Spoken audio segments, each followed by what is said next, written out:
আমার ভাইকে খুন করবেন, আমরা ঘরে বসে আঙ্গুল চুষবো নাকি? সরকারকে বলবো আগামী 24 ঘন্টার ভিতর আমার ভাইয়ের খুনের বিচার চাই। আমাদের শরীরের চাঁদাবাজির কোনো গন্ধ নাই। ইসলামী আন্দোলন বাংলাদেশের কোন কর্মীর শরীরের গায়ে চাঁদাবাজির কোনো দাগ নাই। 2024-এর জুলাই আগস্টের বিপ্লবে পীর সাহেব চরমোনাই নেতৃত্ব দিয়েছেন। তার কর্মীরা চাঁদাবাজির প্রতিরোধ করবে, তাদেরকে খুন করবেন, বাংলাদেশে আগুন জ্বালিয়ে দেব। আজকে আমরা অত্যন্ত দুঃখ ভারাক্রান্ত হৃদয় এখানে উপস্থিত হয়েছি।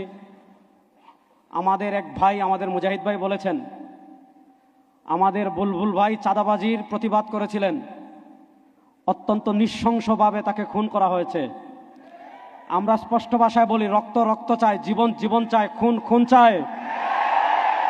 আমার ভাইকে খুন করবেন, আমরা ঘরে বসে আঙ্গুল চুষবো নাকি? সরকারকে বলবো আগামী 24 ঘন্টার ভিতর আমার ভাইয়ের খুনের বিচার চাই। আমাদের শরীরে চাঁদাবাজির কোনো গন্ধ নাই।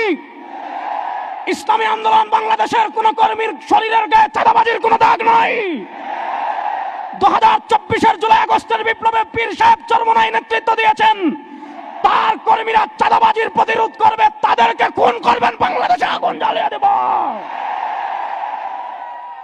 2 নম্বর কথা বলবো, 2024-এর জুলাই আগস্টের গণবিপ্লবের আমরা আল্লাহর জন্য রাস্তায় নেমেছিলাম, এজন্য আমাদের নেতারা ক্রেডিটবাজি করেন না। আমরা দেখেছি 2024 সালের 18 আপনার জুলাই আমাদের নেতা পীর সাহেব চরমোনাই বলেছিলেন, ওই নরপিশাচ আমার সন্তানদের বুকে কেন গুলি করলে? আপনার 18 জুলাই থেকে নিয়ে 36 জুলাই পর্যন্ত একটানা রাজপথে নেতৃত্ব দিয়েছে ইসলামী আন্দোলন বাংলাদেশ। 2024-এর 5 আগস্ট প্রথম ঢাকায় কারফিউ ভেঙে যিনি মাঠে নেমেছিলেন, তিনি আমাদের নেতা মুফতি সৈয়দ ফয়জুল করিম শেখ চরমোনাই। 3 আগস্ট যিনি এক দফা ঘোষণা দিয়েছিলেন এবং প্রেস ক্লাবের সামনে বলেছিলেন, 4 আগস্ট যিনি শাহবাগে বলেছিলেন শেখ হাসিনার সাথে এসিরমে কোনো সংলাপ হবে না, তিনি আমাদের নেতা শেখ চরমোনাই।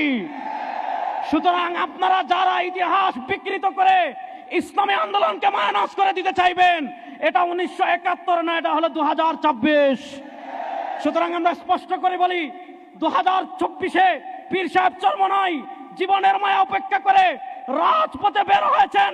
রাজপথে বের হয়েছিলেন বাংলাদেশের চাঁদাবাজি দেখার জন্য না, তিনি রাজপথে বের হয়েছিলেন বাংলাদেশে ইসলামী মূল্যবোধ বিরোধী কোন আইন পাশ করার জন্য না। আপনারা দেখেছেন বিএনপি সরকার ক্ষমতায় 6 মাস হয়েছে মাত্র। এই 6 মাসের মধ্যে ঢাকায় ট্রান্সজেন্ডারের বিয়ে হয়, স্কুলে গানের শিক্ষক নিয়োগের ষড়যন্ত্র করা হয়।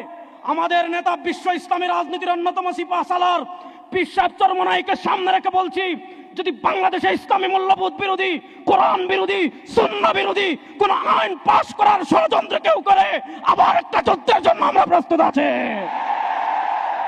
সর্বশেষ একটা কথা বলে আমি আমার বক্তব্য শেষ করব। 2024-এ বাংলাদেশে যখন ইসলামকে ক্ষমতায় নেওয়ার সময় এসেছিল, আমরা দেখেছি কেউ ভারতের এমবাসির কাছে বিক্রি হয়েছে, আবার ইসলাম নামদারি কেউ আমেরিকার কাছে বিক্রি হয়েছিল। আমাদের নেতা শরিয়ার প্রশ্নে আপোষ ছিলেন, কোন এমবাসির কাছে তিনি বিক্রি হন নাই। রব্বে কাবার কসম করে বলছি, আমাদের নেতা শরিয়ার পক্ষে ছিলেন।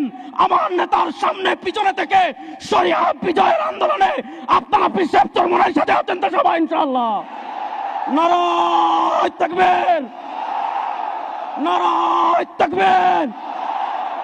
দিল্লি না ঢাকা, দিল্লি না ঢাকা, ওয়াশিংটন না ঢাকা, ভারত না শরিয়া, আমেরিকা না শরিয়া, ভারত না শরিয়া, আমেরিকা না শরিয়া। নারায়ে তাকবীর।